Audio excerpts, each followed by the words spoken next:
I started the podcast in 2016. I started it because I wanted to have, make a voice for Second Ward where we grew up. I wanted to document the changes and stuff like that. But then it led to so many other lanes of things that we could do as a podcast. So I've learned a lot through it. Ladies and gentlemen, welcome to another episode of Boys in the Barrio. Today we got a special guest. I grew up in Second Ward, born and raised, but then I moved to RV, another neighborhood, and I moved to a place called, right close to the Orange Show. I remember going there a lot. They used to do all these crazy shit on Saturdays all the time. There was some type of shit going to where like it was just to bring young folks and start, I don't know, fucking being creative, I guess, and shit. But I remember a lot of the times there used to be a breakdancer there, and it was this dude, and I was just like, damn, I was fascinated by it because it was always the same dude, and I was just like, man, who is that dude? Who is that dude? But I was young at the time, so I didn't really pay mind to it, right? So I was just like, okay, cool. I've learned a lot through it. I've learned the fact that I used to hate hearing my own voice. That's the hardest part. That was the hardest part for me. But once I got rid of being shy of putting that out and putting everything, I was like, okay, now if I could put anything else out. The thing that keeps me going always to those type of any idea or whatever is the motivation to keep wanting to get better. We always have a good time. It's also about drinking, saying funny shit and getting it going. But also, I also want to put stuff that's meaningful for people, people to get something out of it too.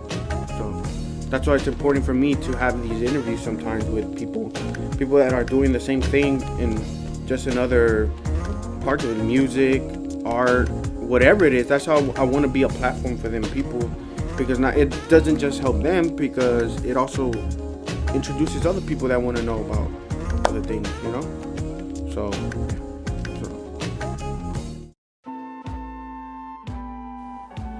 I've been cutting hair now for, it's about to be 11 years in the summer. So I think in July, I'll be 11 years. Started when I was 15 and I'm 26 now. I think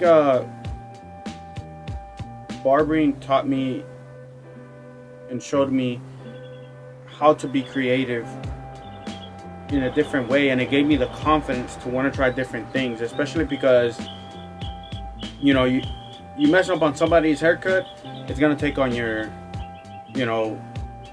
confidence. It's gonna fuck with you no matter what. You want that person to look as fly as hell, but I messed up on a lot of people. It taught me to get the confidence to want to try other stuff. I mean, if I would have quit the first haircut I messed up on, I would have got mastered a taper, I would have mastered a fade, I would have mastered all these haircuts. And what I love about barbering though is that you never finish mastering it. Never. Because there's always something new, a new hairstyle, something new, a new machine, something new. And by all means, there's way better barbers out there than me. I mean, I love it. I consider myself good, but I don't consider myself the best, because I always feel like there's more learning to do. Especially, I just think, I love the fact that you could keep learning in it. That's what I love about it. You're never gonna master it completely, but for me, I love all the lanes it opened for me, because it opened up my confidence, it opened up my creativity, it opened up the confidence for me to talk to people, want to talk to people, not be afraid to go up to people and talk to people. It gave me that confidence, and I owe everything I do in the creative, from a creative standpoint, to being a barber.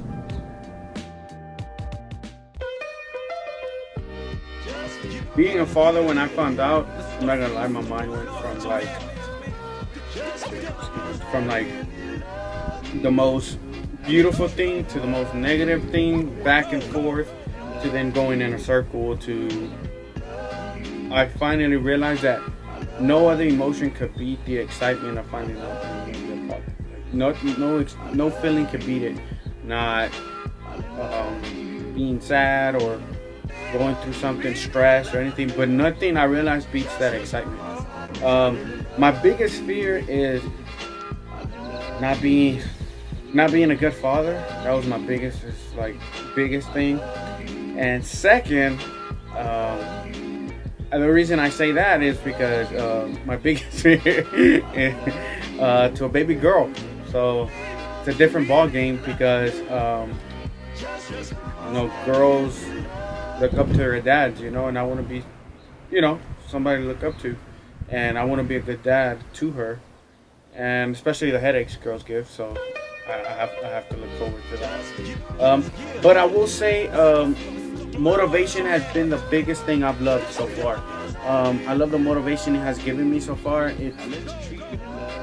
I want more. I want more out of life. And creativity, man, I feel motivated. Like I just want to keep doing shit. Let's keep putting shit out. And I'm excited. I'm excited for the future because I want to do more. And I will say that in the beginning, that was one of the things I did have battles with, was, man, how can I still do what I love? And, now I'm gonna be a father too, I realized that it's all about, the only thing that changes is timing, Now I just need, my priority is my daughter, of course, and my wife. And after that, 100%, 110% to creativity.